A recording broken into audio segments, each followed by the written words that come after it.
BJP রাজ্য সভাপতি সুকান্ত মজুমদারের এক্স হ্যান্ডেল থেকে যে ছবি প্রকাশ করা হয়েছে তা ফেক ছবি। তার প্রতিবাদ জানিয়ে বিজেপি রাজ্য সভাপতি সুকান্ত মজুমদারের বিরুদ্ধে মেদিনীপুর শহরের সাইবার ক্রাইম থানায় এফআইআর দায়ের করল জেলা তৃণমূল ছাত্র পরিষদ। জেলা তৃণমূল ছাত্র পরিষদের সভাপতি রবীন্দ্রনাথ ঘোষ অভিযোগ করেন, সুকান্ত মজুমদার তার নিজস্ব এক্স হ্যান্ডেল এবং বিজেপির অফিসিয়াল পেজ রয়েছে, সেখান থেকে যে ছবি প্রকাশ করা হয়েছে যা পশ্চিমবঙ্গের বলে দাবি করা হয়েছে, আদতেই তা পশ্চিমবঙ্গের নয়। আর তার প্রতিবাদ জানিয়ে এই অভিযোগ দায়ের করা হলো। সমাজ মাধ্যমে ভুল বার্তা ছড়ানোর অভিযোগে এই অভিযোগ দায়ের বলে তিনি জানিয়েছেন।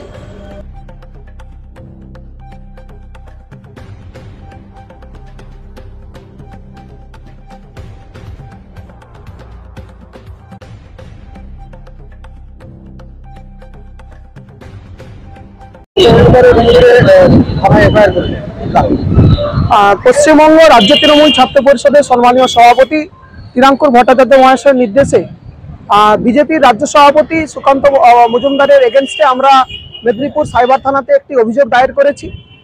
বিগত দুদিন আগেই ওনার সোশ্যাল মিডিয়াতে পশ্চিমবঙ্গের ছবি বলে বিভিন্ন হিন্দু সম্প্রদায়ের যে অনুষ্ঠানগুলি হয়, সরস্বতী পুজো, দুর্গা পুজো, হোলি থেকে শুরু করে, সেগুলি সেখানে দাঙ্গার জন্য বিভিন্ন রকম কোলাজ করে পশ্চিমবঙ্গের ছবি বলে উনি চালিয়েছেন।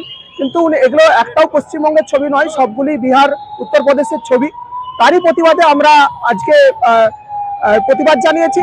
এই বাংলা রবীন্দ্রনাথের বাংলা, এই বাংলা নজরুলের বাংলা। তারই প্রতিবাদে আগামী দিন 2026 সালে মমতা বন্দ্যোপাধ্যায় চতুর্থবারের জন্য মুখ্যমন্ত্রী হবেন এবং মানুষের আশীর্বাদ নিয়েই।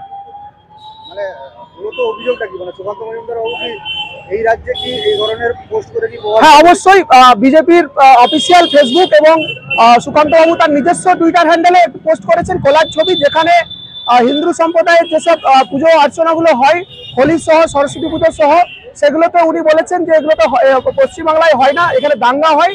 কিন্তু আদতেও ওগুলো পশ্চিমবঙ্গের ছবি নয়, এগুলো সবই বাইরের ছবি।